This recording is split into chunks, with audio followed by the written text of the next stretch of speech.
Jangan coba mengorbankan umat Islam.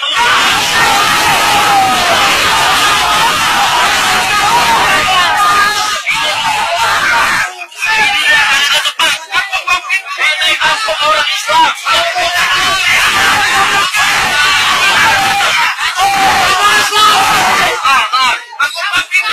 Kita nggak terima kalau kampung ini terima tempat Islam.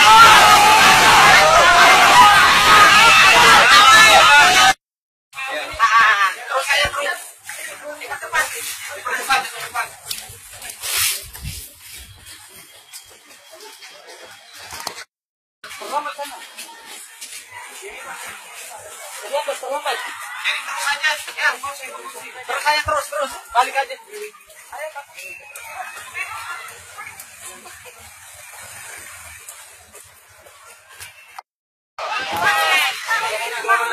Itu nanti nyusul, Bang.